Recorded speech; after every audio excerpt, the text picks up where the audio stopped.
Galera, bom dia, boa tarde, boa noite, boa madrugada. Meu nome é Sidney Martins, professor de língua portuguesa aqui do LAC Concursos, o maior site de videoaulas do Brasil.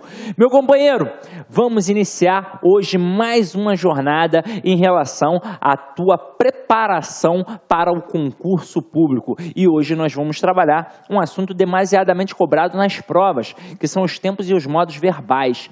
Agora é o seguinte, o que eu vou fazer hoje aqui contigo? Eu vou trabalhar, é claro, um estudo dirigido, sempre como eu faço, com os slides, com esse material, que é para você poder estudar em casa depois com calma e tranquilidade, revisando a matéria. Também vou fazer algumas explanações teóricas utilizando o nosso quadrinho, mas antes de mais nada eu quero te dar uma dica. Há algum tempo, alguns concurseiros, alguns alunos estão trocando uma ideia comigo, que estão se preparando para determinado concurso, mas que eles estão esperando abrir o edital para poder ver a banca. Por favor, não façam isso, porque em relação à língua portuguesa, a teoria é sempre a mesma. Então, se você está se preparando pelaquela base teórica que tem na gramática normativa, você está se preparando para qualquer concurso. Ah, professor, mas eu ainda não sei qual é a banca que vai realizar o meu concurso. Não tem problema.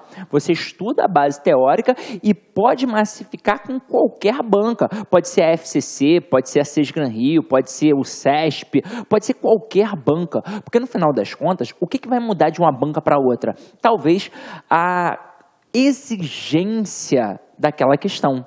E isso mais mediante até a própria função que o camarada vai exercer, se é uma prova de nível fundamental, de nível médio ou de nível superior.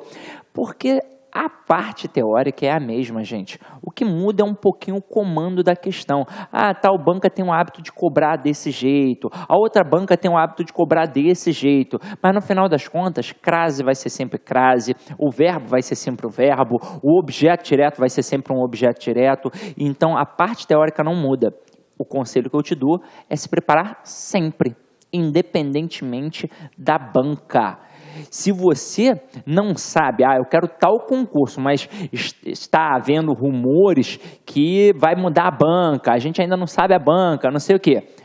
Faça a preparação teórica, exercite através de qualquer exercício, pode ser de qualquer banca. Faça logo uma mistura, já que eu não sei qual é a banca que vem, vamos nos preparar para qualquer coisa. Porque quando sair o edital, quando sair a banca definitiva, você vai dar só uma pincelada. Então o ideal é estar sempre se preparando, tranquilo? Então vamos começar a nossa brincadeira aqui agora.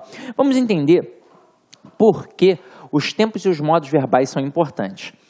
A verdade é que o verbo é o camarada importante. Quando a gente fala em qualquer estrutura que no final das contas vem verbal, quem está mandando é o verbo. Então, tempos e modos verbais, quem manda é o verbo. Regência verbal, quem manda é o verbo. Transitividade verbal, quem manda é o verbo. Vozes verbais, quem manda é o verbo.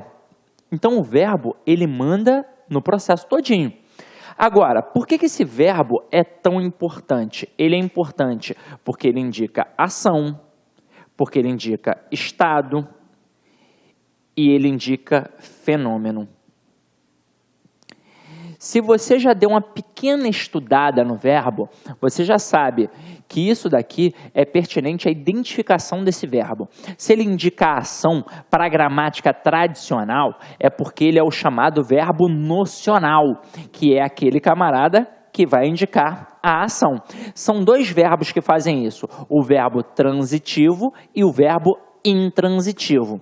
Agora, o verbo que indica estado é o chamado verbo relacional, porque ele vai ser um verbo de ligação, que vai fazer a relação, a ligação entre o sujeito e o predicativo.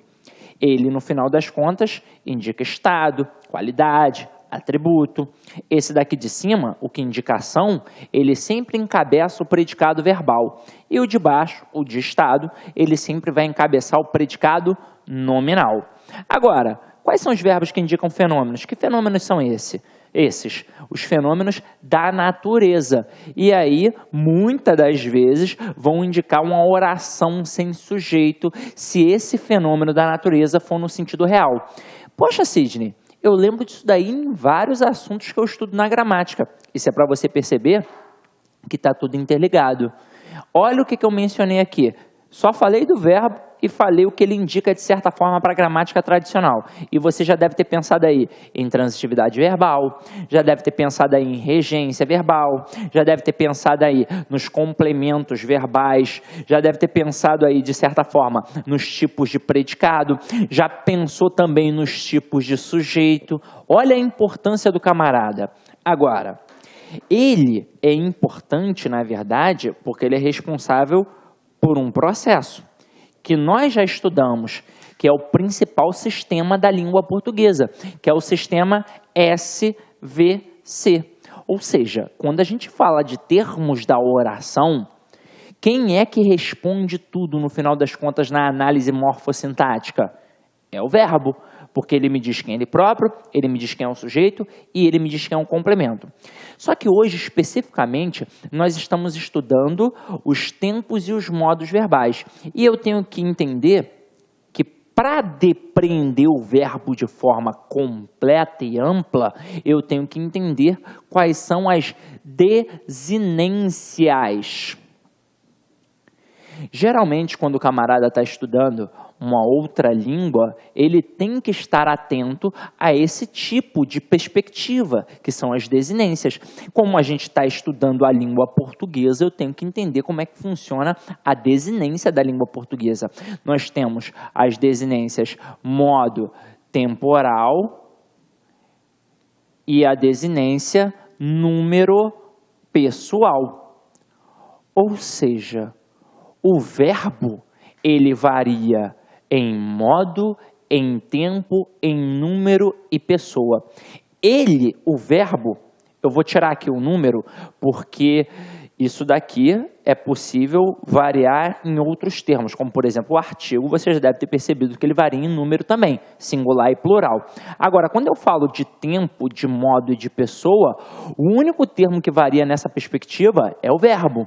Agora, eu tenho que entender que ele é o termo mais variável de todos. É por isso que ele é muito importante. Aí, o que eu vou fazer aqui agora contigo? Eu vou fazer uma pequena demonstração do que são essas desinências. Aqui agora rápido. E depois a gente vai dar uma paulada para poder massificar no estudo dirigido. Os dois mais fáceis são o número e a pessoa. Porque quando eu falo de número, gente, eu só estou querendo saber o que é singular e o que é plural. Ou seja, eu sei que o verbo pode se apresentar no singular e eu sei que o verbo pode se apresentar no plural. Agora, como é que isso vai funcionar em relação à pessoa? A pessoa é a pessoa do discurso. Eu tenho 3 pessoas do discurso na língua portuguesa. Eu tenho a pessoa que fala, eu tenho a pessoa com quem se fala e eu tenho a pessoa de quem se fala.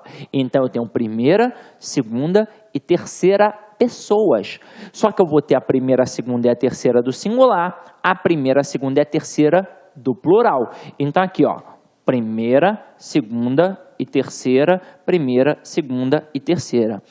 Quem é a primeira pessoa do singular? Eu. Então, aqui, ó, eu. Quem é a segunda pessoa? Tu. Quem é a terceira pessoa? Ele. Ele ou ela. Agora, quem é a primeira pessoa do plural? Nós. Então, aqui, ó, nós. Quem é a segunda pessoa? Vós. Quem é a terceira pessoa? Eles ou elas. Então, isso daqui é super tranquilo, meu parceiro. Onde é que o bicho realmente pega? Nos tempos e modos verbais. E é por isso que muitos cursos e muitos professores dedicam este tipo de assunto, porque está lá no edital exatamente assim. Mas a verdade é que o aluno deve entender o verbo como um todo. Se ele entender como um todo, isso daí fica fácil. Até mesmo porque eles são bem previsíveis nas questões. E vocês vão perceber isso hoje. Então vamos lá. O que eu vou fazer aqui agora? Vou mostrar um pouquinho do tempo e do modo verbal para vocês. Depois eu vou apresentar um pouco mais, até mesmo porque a gente vai dar uma massificada nisso. Quanto mais eu repetir um assunto, mais você vai massificar. Então vamos lá. Eu vou aqui, de certa forma, falar agora do modo, porque o modo é mais fácil de entender. porque ele não possui ramificação. Então, olha só, quando eu falo de modo, eu tenho 3 modos verbais. Eu tenho um modo indicativo, eu tenho um modo subjuntivo e eu tenho um modo imperativo. Olá, meus amigos, minhas amigas, gostou da aula do professor? Quer continuar assistindo essa videoaula? Então convido vocês a acessar o nosso site laconcurso.bom.br e lá se matricular no nosso curso completaço. Essa aula é um pequeno trecho da aula do professor, tá? A aula aí, ela tem muito mais carga horária do que isso que foi te apresentado. E detalhe, você fazendo o nosso curso, você pode ter absoluta certeza que você vai ficar super competitivo para o concurso da Universidade Federal de Santa Catarina para o cargo de assistente em administração. Sabe por quê? Porque aqui no Lá Concursos é o único site do Brasil que você estuda em regime de resultados. Aqui no Lá Concursos você tem um Personal Coach, que é a nossa metodologia. Personal significa pessoal e coach significa treinador. Então aqui você tem um treinador pessoal de concurso. Tá certo, meus amigos? Olha só, nosso curso completaço para a Universidade Federal de Santa Catarina por apenas 10 mensalidades de R$20, tá certo? Então vamos lá, acesse nosso site, se matricule, que eu tenho certeza que você não vai se arrepender. Ah, mais um recado para você. Você quer baixar esse material de apoio da aula? Então você pode acessar o nosso site, clique aqui embaixo, tem um link direto para você na página certinha que é para você baixar o material. Tá certo? Pode baixar a custo zero para a galera aí do LAC. Tá certo, meus amigos? Espero você. Um forte abraço. Tchau, tchau. Clique lá.